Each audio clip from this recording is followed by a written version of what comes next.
Started, I'm just going to take a second to go over how to use GoToWebinar technology.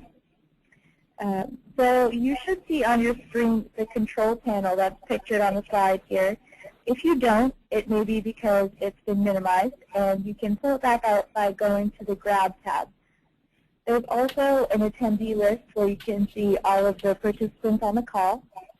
And if you have a question at any time, you can either raise your hand by clicking on the hand icon on the control panel, and I can unmute your line, or you can send a question through the question pane. You can type your question into the question pane, and then I can read it to the group or respond privately. So before we get started, I just want to make sure that everyone can hear well and see if everyone knows where their hand-raising icon is. So if you could please raise your hand if you can hear me.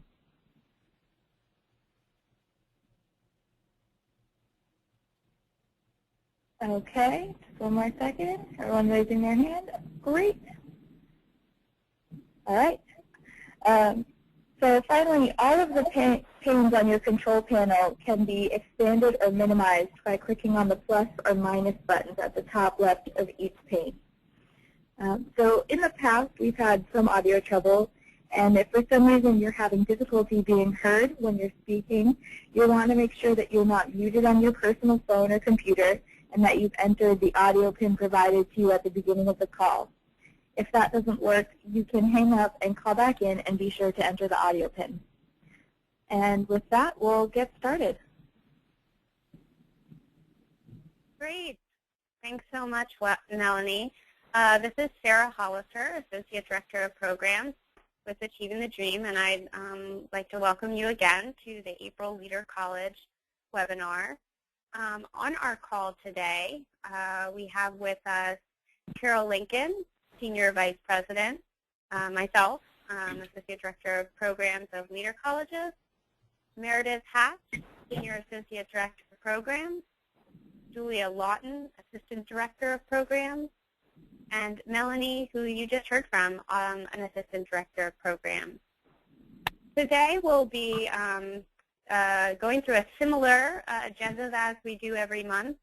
We'll start with Achieving the Dream Business, where we update you on things you might need to know about Achieving the Dream.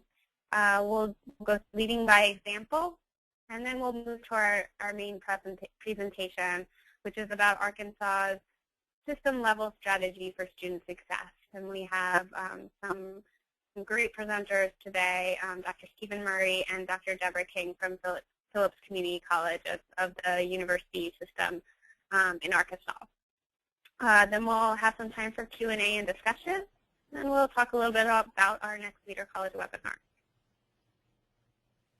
So moving on to Achieving the Dream Business. I might turn it over to Carol just to tell us a little bit about the President's Breakfast at AACC that she's been organizing. Carol, you want to tell us a bit about the breakfast and the opportunity for presidents? Sure. Thank you very much, Sarah. Each year at the AACC convention, we invite all of the Achieving the Dream CEOs, chancellors, presidents to join us for a breakfast. This year, on Monday, April 7th, the breakfast will be held in the hotel. You can see on the screen where. It's only an hour, and this year we have, as our special guest, Rob Johnstone from the National Center for Institutional Improvement and Inquiry. And Rob has been doing a return on investment study on the Carnegie Foundation for the Advancement of Teaching's StatWay and QuantWay program. And so he's going to share the results of that, which is really talking about what can institutions expect to have to spend in order to do these alternative math pathways for their students who need developmental math. He's got some analysis that shows that it's actually a smart investment that will pay off productively over the long run. So if your president cannot attend or is not coming to AACC, but you or a senior member of his team is coming and wishes to be at that breakfast meeting, all you have to do is RSVP to Emma Fisher, whose name is on the slide, and we'll be happy to have you come to the breakfast as well. Great. Thanks, Carol. And we look forward to seeing a lot of you at AACC coming up. So please look out for Achieving the Dream staff and stop by our booth and say hello. The next piece of business that we always like to remind you about this time of year is the annual college progress. This is, the annual reflection process that all colleges active Achieving the Dream colleges are required to complete. Some of the upcoming deadlines related to that is that we do have a deadline for the Principals Assessment Survey submission of Thursday, April 10th. Just a reminder, this is the Principals Assessment Survey is an online tool that Achieving the Dream has created for your colleges to send out to stakeholders to submit information about the reach of your student success efforts.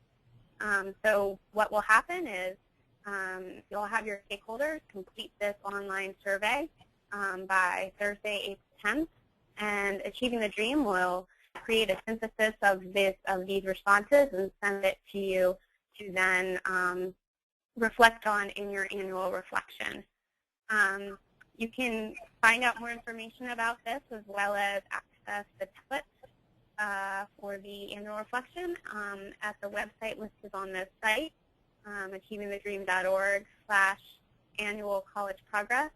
And just a reminder that the annual reflection itself is due on May 8th. Next slide. So, of course, one component of this annual reflection progress is the Leader College recertification. And there's the colleges that have gotten certified as Leader Colleges in 2011 are up for recertification, which means that they will need to complete a Leader College recertification application. So this is also due along on May 8th and along with your annual reflection. And there's a Q&A set. There was one Q&A session earlier this week about the application, and there's also a Q&A session coming up on Thursday, April 10th. And if you can go to the next slide, you'll see the list of colleges that are up for recertification. So these are the colleges that are required to complete a recertification application in order to maintain their Leader College status. Just a heads up for everyone is that your core team leaders will be receiving a link tomorrow, April 4th, which will be a link to the submission site for your annual college progress documents. So this includes you're submitting an annual reflection or an annual reflection and a Leader College research application. Of course, there's more information about this on that webpage that we gave you, Achieving the Dream/annual college progress. And you can always send an email to info@achievingthedream.org if you have further questions about any piece of this. Moving along.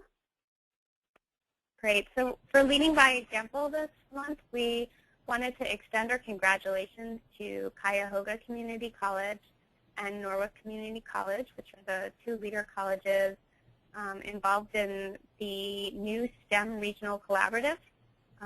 This work has kicked off. It's funded by the Helmsley Trust, and the goal of the initiative is to develop stronger science, technology, engineering, and mathematics education and employment pathways. So JFS and Achieving the Dream are providing support to these colleges so that they can better align their college completion and middle skill STEM agenda in both practice and policy. So congratulations to Cuyahoga Community College and Norwalk. Next slide. Great. So I'm going to just briefly introduce our presenters. We're very fortunate to have with us Dr. Stephen Murray, who's the Chancellor of Phillips Community College. He's been the Chancellor for about 10 years now. and Dr. Deborah King, who's the Vice Chancellor for Instruction at Phillips and has been with the college for over 30 years. Before we get started with having Dr. Murray and Dr. King talk, we wanted to turn it over to Meredith to briefly talk a little bit about the report that was released about Arkansas state-level work. Meredith? Great. Thank you, Sarah. So this is Meredith Hatch. I'm Senior Associate Director of Workforce and Academic Alignment. And I want to talk for a moment about the excellent work that Arkansas is doing and about a report that we at Achieving the Dream just released on how Arkansas has built a system-level strategy for community college student success. It's called Continuous Improvement for College Completion. And our presenters today are going to talk about their college's role in this system strategy and how Phillips Community College at the University of Arkansas has played such a strong role in building this cross-system collaboration and has helped bolster and foster collaboration among the community colleges in Arkansas. They'll talk a bit about system alignment and achieving the dream. They will also talk about the connection between sustainable institutional transformation and state policy. After today's webinar, we'll send out a link to this report, Continuous Improvement for College Completion, and we're also going to send out a short video called Heroes of Hope that highlights some of the work that's been happening in Arkansas. So without further ado, I'll pass the microphone to Chancellor Murray and Dr. King. Thank you. Thank you. We'll just jump right in since our time is limited. As Meredith indicated, the report does describe the strategy that's driven innovation in Arkansas two-year colleges, and we're going to look at the structure of our student success strategy and then the influencers of state policy, and then finally the changes that have resulted in both state policy and institutional practice. On the screen there you see some of the initiatives that have grown out of our Student Success Center, and it gives you some idea of the impact. The acronym PACE there, PACE stands for Pathways Accelerating Completion and Employment. And I won't go through all of those because our time is limited, but it just gives you some idea of the scope of the effort. And the next slide essentially describes the five-phase process that we've used with our statewide strategy for student success. The first phase is communicating and convening, and essentially the role of the association, the Arkansas Association of Two-Year Colleges, has been to serve as the convener. We are very centralized. The Higher Ed Coordinating Board is a coordinating board, so largely the work has come up from the institutional level and informed the statewide policy. But the association and the Center for Student Success has largely been the convener of colleges in the state. The second phase has been to develop support. We've been successful in achieving a great deal of national support from the Kresge Foundation, from Lumina, from Annie Casey Foundation, Bill and Melinda Gates. We've also received state-level funding from the Winthrop Rockefeller Foundation. The third phase is testing and evaluating, and here the four Achieving the Dream colleges have essentially served as the role of test sites in the statewide strategy. Many of the changes that you see in institutional practice later in the presentation actually occurred on the Achieving the Dream college campuses before they were disseminated statewide. So we have essentially performed the function of test sites. The fourth phase is spreading the effort. The Student Success Center has played that role of identifying best practices and then informing other two-year colleges in the state of those practices and encouraging their adoption. And then the last phase has been either achieving the goals and repeating the process or redefining the goals and repeating that process. In the report itself, there's a graphic that gives you a more detailed version of what that process has been. We take a look at the next slide.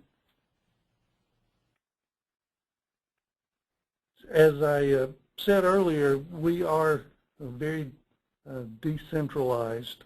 The coordinating board has limited authority beyond just coordination.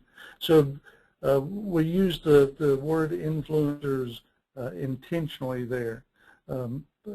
Most of the work has been a result of organizations, entities being able to influence other organizations in the state. And those influencers of state policy have been the four Achieving the Dream colleges. The post-secondary state policy network has driven policy change in the state. It's been especially a way to bring the Arkansas Department of Higher Ed staff and the governor's office to the table to involve them in changing state policy. The Center for Student Success itself has been an influencer in convening different colleges from around the state. And the AATYC executive director has been as well. The governor's workforce cabinet is a cabinet of 5 or 6 state agencies involved in workforce training in the state. The executive director of our association is not the head of a state agency, but has been invited to serve on the governor's workforce cabinet. And I think that gives you some indication of the level of influence on state policy that we've managed to achieve. And if we go to the next slide, we're going to look at changes in state policy and then changes in institutional practice. And I'll let Dr. King take over at this point. Hello, everyone. I hope everybody's having a good day. I want to start by saying, in terms of the changes in state policy, that we've been fortunate in that Dr. Murray understands how critical leadership is to making these kind of changes that we needed to occur. We were fortunate to have 4 ATD colleges involved in much of what was taking place in our state. The other thing is that Dr. Murray has encouraged all of us to be actively engaged in these statewide conversations, which I think is very important. But we made sure that when ACTS and the performance-based funding, basic skills conversations, or the 60 and 120-hour degree conversations were taking place with the Arkansas Department of Higher Ed and Arkansas Association of Two-Year Colleges, that we always had representation there. And sometimes it would be someone in a leadership role like me. I serve as Chancellor for Instruction, but often it would be faculty representatives. The Arkansas course transfer system has been very important to us. Primary to that, we used what we called a common general ed core.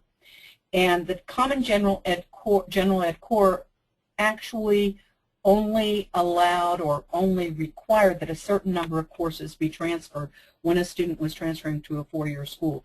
ACTS actually increased the number of those courses that were accepted by the colleges and universities from community colleges.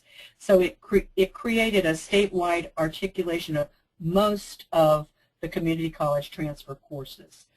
The performance-based funding, Arkansas state funding model tied some points awarded to community colleges to the credentials, the technical certificates, degrees, and non-remedial course success. But in addition, this model included points for remedial success and progression, underprepared students, the Pell rate, our transfer out rate, and I believe this has been very important and encouraging to four-year schools. The basic skills and math remediation that was taking place at the state level was promoted largely by a lot of legislative interest in remediation issues. They didn't really understand the length of time that it took students to get through, and many legislators, especially at the early portion of this movement in our state, really didn't understand that students graduating from high school need remediation. But through ATD, fortunately much of this was all taking place at the same time, we were able to make changes. And you know, I believe that one of the most important things here is that it brought remediation out of the closet. Prior to that, remediation hadn't been a major focus for a lot of institutions, and yet for the community colleges, high numbers of students were coming to us needing remediation. Many were not completing the remediation, so they couldn't complete their degree, particularly in the math area. So that resulted in major curriculum changes, and fortunately through PACE, and not through PACE, but prior to PACE, Achieving the Dream, we had some funding that we were given through the Winthrop Rockefeller Foundation, and we were able to do some major curriculum changes. The other state change that changed how we do our work was the mandate for the 60-hour degree for the associate degree and 120-hour degree for the baccalaureate degree. The 60-hour degree, we had been 64 hours for almost all of our degrees. We took that and reduced all of our Associate of Applied Science degrees to 60 hours. We changed all of our Associate of Science and AA degree, one degree, to the 60 hours. And then we actually changed our nursing degree, which I'll talk a little bit about in a minute. And then the other thing is the reverse transfer. And I think that the reverse transfer has been very important because it's made a statewide completion focus.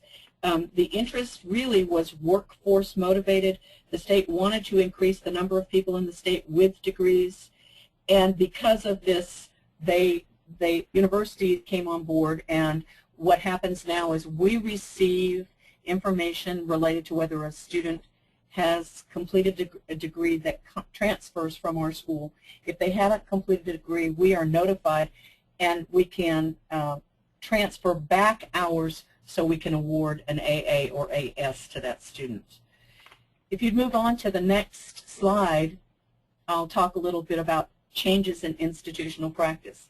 As I mentioned a little earlier, it was difficult to reduce our 64-hour degree to 60 hours. But we took the AA and AS degree and reduced it, and then all of our AASs. However, the most challenging degrees for us were in the allied health area, the nursing, the medical lab technology. We took 72-hour nursing degree and reduced it to 63 hours. This resulted in a complete overhaul in the curriculum structure of our nursing.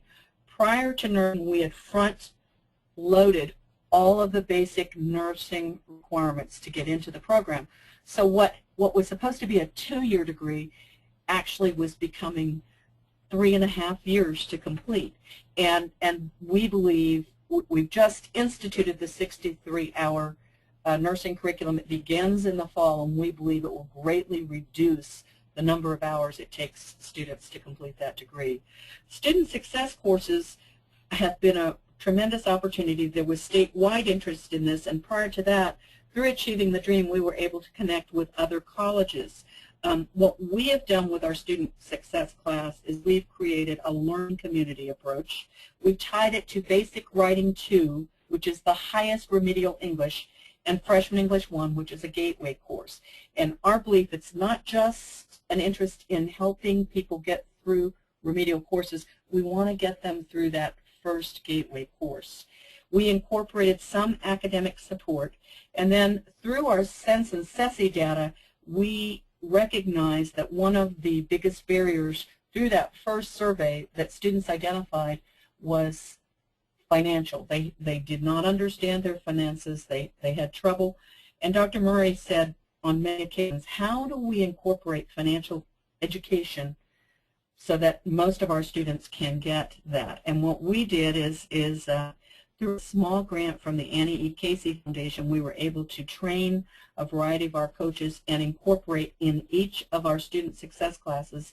And we have Student Success 1, which is at Basic Writing 2. Most of our students place in that, and then Student Success 2, which is at Freshman English 1. Each of those courses offers 5 to 6 hours of financial education and literacy. So that's been a very, very good thing for us. One of the most profound changes for us has come in this placement and testing preparation. Initially, when this was first implemented, the state was very rigid. There was mandatory testing and placement. Our state uses Compass most widely. We do use ACT, and if a student has a 19, they don't, of course, place into the remedial courses. But often students would come to us on that first day, want to register for classes, and of course the first thing we do is we tell them you have to test, and we send them off to test. We piloted 2 falls ago a test preparation, and most of us thought that there would be some change, but we were really surprised at how much of a change the test preparation made in terms of placement into courses. We did not see a great deal of difference in math placement. Only about 4.7% of the students who took part in that pilot, and that was every student that hadn't tested prior to placement, advanced to the next level course. But in reading, we saw a difference of 26.4% placed to the higher level. Now, these are students that had already compassed, and what we did is we gave them some preparation. They had compassed in the spring. They came back to us at the beginning of the fall. We prepared them for the test and retested them before they'd had any coursework. But the most astounding change was in the English Compass subtest. 40.5% advanced to the next level. And after that pilot, of course, now test preparation has become a part of what we do with every student that comes to us. Now, the last thing that we see there, and it's certainly not the last strategy that we have, but certainly one of these things that was moved by a state interest in increasing the number of students that had orientation, was our mandatory orientation. The best part about mandatory orientation for new students is that it gives them this overview of the college, of careers. It introduces the student to the college. What we didn't realize until we did this the first time, and we've done it for 2 fall semesters, is that it also is very important to the institution. All of our employees were engaged in some activity. It didn't matter whether you were a custodian or you were the chancellor. All of us wore the same shirt. All of us participated, and for that one day, we were all equally involved in the importance of helping that student become initiated into the ways and practices of Phillips Community College at the University of Arkansas. We also believed in the beginning mandatory can mean a lot of different things. To us, it meant that every student participated. So when students came to register, we gave it a non-credit number, so we could actually track students did not participate. If they didn't participate, we got in contact with them, and they had to go through a makeup class. If they didn't go through the makeup class, they had to pay a fee.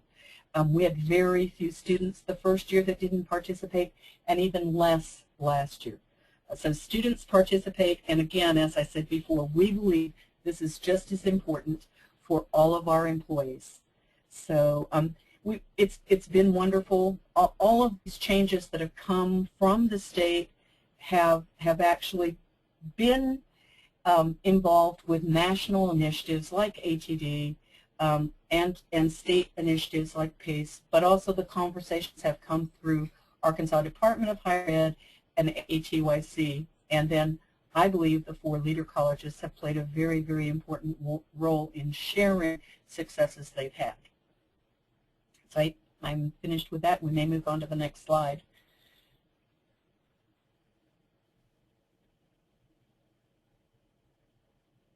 Great. So I think now we just have, and thank you so much, Dr. King and Dr. Murray. That was a really overview of, and I think example of how the institution and the state level provide, or you've created systems to create that connection. So the policy is really being informed by the practice. And I know it's something that we strive to help our colleges achieve at Achieving the Dream. So thank you for that, for sharing that. I just want to open it up and see if there are any questions from the audience about the presentation or about Arkansas's work. And Melanie, if you can just let me know. And so just as a reminder, there are 2 ways to ask questions. You can raise your hand and we will unmute you. The other option is to type in your question to the question pane on your side panel. Do you have any questions? Melanie? We just had a question come in. Do you think you could have done this work without external funding? It's a great question. Well, I think the short answer is no.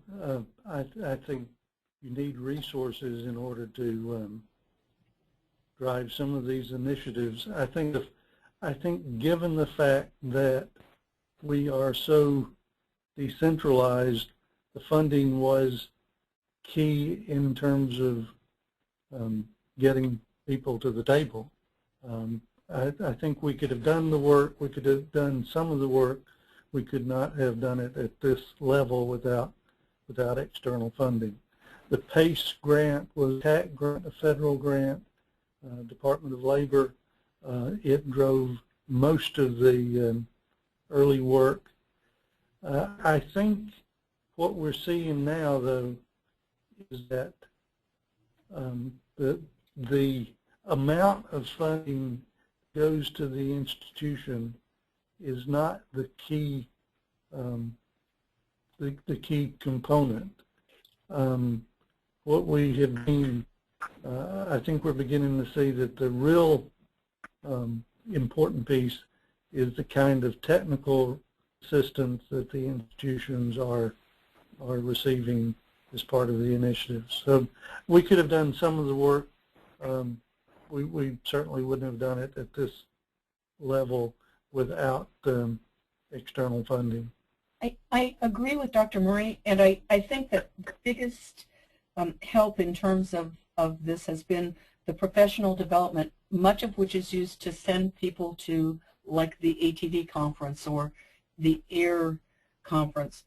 But interestingly, because we're always thinking about sustainability, you don't want to just do it and then not have the money to continue to do whatever strategy you adopt. You're always thinking about ways that it will continue. Most of the strategies that we've adopted here have been adopted in such a way that they cost us very little, if that makes any sense. For example, with our student success class, we attached a credit so that we could actually pay for the coaches. That to me, that was something that at the beginning we wouldn't have known, but when you work with others and you talk with others and you start thinking about it, you want to make sure that what you're attempting to do, you can continue to do after the life of the grant. I think that's absolutely right. Most of the grants have been structured so that they don't create new positions. Most of the dollars have gone for technical assistance and professional development. Most of the two-year colleges in Arkansas are small rural colleges, as Phillips Community College is. So the professional development has been a key piece. If you're an English instructor at a small college, you're one of 4 or 5 instructors. The Student Success Center has provided a vehicle to bring those Dev Ed instructors, those math instructors together statewide, and that's, I think, been key. Great. Thanks for that insightful answers. Melanie, do we have any more questions? We do. We have a couple. So this looks like it comes off of that last answer. Do students who take Student Success 1 then take Student Success 2 when they get to college English? Is the content of the courses different in any respect? And are those separate courses bundled with English, or is the curriculum incorporated into the English courses? So if you need me to repeat any part of that question, please let me know. No, I understand the question. Student Success 1 is a completely separate curriculum than Student Success 2. The financial literacy in one course is different from the course in Student Success 2 as well. What we use the course for largely, we often have, particularly in the financial literacy piece, we have people that maybe didn't get modules, weren't exposed to certain modules that were offered in Student Success 1, and we send them to our Center for Working Families on a referral based on what coach identifies that they might need that assistance, and they can go to the Center for Working Families, and there's a lab in there, and they don't have to be identified career. We have a statewide career pathways initiative that only serves identified students, but when we expanded it and made it a Center for Working Families, we can actually serve almost any student that walks in there. So that's one thing. They are not the same course, but about 70% of our students do take basic writing 2. I think it's 66.2. It varies from semester to semester. Sometimes it's, from year to year. Sometimes it's 64, sometimes it's 68, but a significant number place into basic writing 1.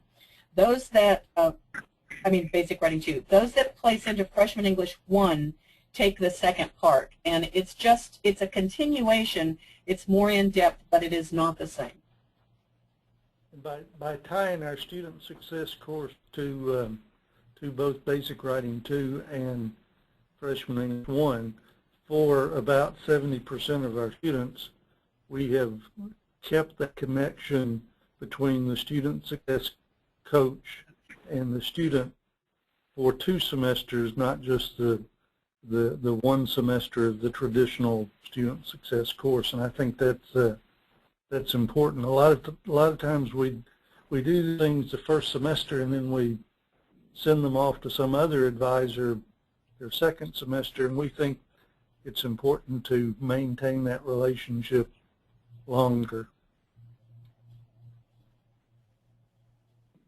Great, thank you for that answer. Melanie, I think had maybe one more question? And that question is, what is the process of placement test prep? How to assure students have actually done the prep? Great question. Mm-hmm. Well, we have one testing center, and they can either do the preparation within that testing center or on the Helena campus. They may be sent to a lab called the STAR Lab, and they literally cannot test without the preparation. It's now in our system. It's institutionalized, and until documentation that they have done the prep is there, they cannot take the compass. Now remember, if they come in with the qualifying ACT to take standard college level courses without any remediation, they don't take the compass. but most of our students, majority of our students, are required to take the Compass. Great, thanks for that. I just have one more question before we move on to perhaps some discussion questions, which I'm not sure we'll have too much time for, but it sounds as if you've really created an atmosphere where faculty are involved in these policy discussions. And I'm wondering if you both could just say a little bit more about how you kind of created that knowledge among faculty about policy issues, or perhaps knowledge about practitioner needs among policymakers. I think that is sometimes a big divide that we struggle with. Dr. King, the faculty belong to you. I'll let you. Well, I'm going to say it sounds so wonderful when you say that. The reality is, when we just got our recent SESI information back, and that was one of the areas where we said we needed to go back and revisit faculty engagement. And one of the plans that just came of a workshop that we attended called a High Impact Practices Institute in Santa Fe is that we want to reclaim our faculty development days, because we have a large number of new faculty that are replacing retirement faculty. Whenever people retire, you lose people that have a lot of knowledge about the institution, and many of those people were involved with ATD activities. So when we hire now, of course, we ask, you are going to be engaged in some of these, and how do you feel about it? But we also know that with this large number of new people coming in to replace old, that we've got to be able to sustain them. The second thing is that we had 3 primary strategies that were our ATD strategies, and one of them was supplemental instruction, which has worked very well.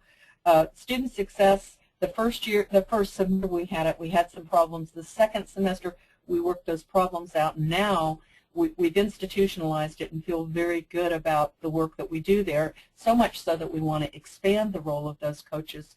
But our early alert never really worked the way that we want to, and part of it is that we were not asking faculty to assume responsibility for early assessment and early intervention. So at this HIPPY Institute that we just attended, our plan for the next 3 years is to develop early assessment within the first 3 weeks of instruction in a course and early intervention practices, and we're going to ask our faculty to identify what those practices are. Certainly there are some faculty that are engaging in some of these, like using study groups or actually providing study sessions within their course, or sending students to it's our computer support lab that we call our STAR lab for tutoring or using tutoring. Some are not, and we are going to actually request that they identify that with the first 3 weeks of class a student is succeeding. If they are not succeeding, what interventions do you plan to use? We're going to use this summer for professional development. And Dr., you were involved with some of this. I think he used the word reclaiming. But do you want to jump in for a couple of comments? Well, I do think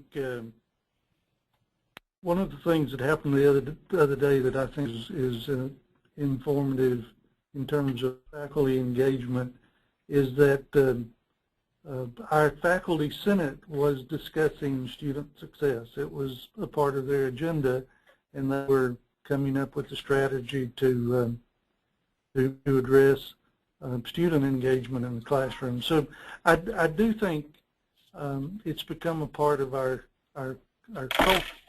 One of the young faculty members said that if you aren't engaged in the student success work, if you aren't engaged in those conversations, you're now the outlier. Whereas at the beginning, if you were engaged, you were the anomaly. We've also had great luck with another leader college. Greg Hodges comes to our campus regularly, and about 68% of our faculty have engaged in the cooperative learning training, and those are 2-day workshops. They are required to create a work plan for one course, and then they're to use those strategies. We've offered cooperative learning to first-time users, and we've also offered advanced cooperative training, and our faculty seem to find these extraordinarily helpful. Great. Well, thank you for that insight. I think it's always helpful to hear about how you're getting faculty engaged in kind of the broader picture. So that was a really helpful answer. I think we'll probably need to move on to our to wrapping up. I know we're almost done here. Melanie, do you want to pull up the poll for the session? So we have a poll, and we ask you just tell us how this webinar works for you. So you should see the poll on your screen. There you go. And we just ask you select all of the statements with which you agree. This call was useful and informative. I enjoyed the webinar format. This webinar gave me new ideas that we can implement. There was enough time for questions and discussion. This call did not meet my expectations. So if everyone could just please just send their answers in, and we can launch the call. Okay, just another 30 seconds.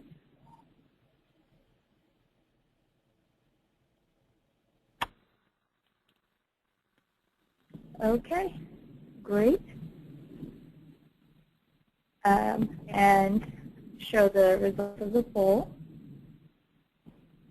Great, and it looks like, again, we always struggle with having enough time for questions and discussion. It definitely is a short compact time period, 45 minutes, so we'll continue to try and make sure that there's enough time for questions and discussion.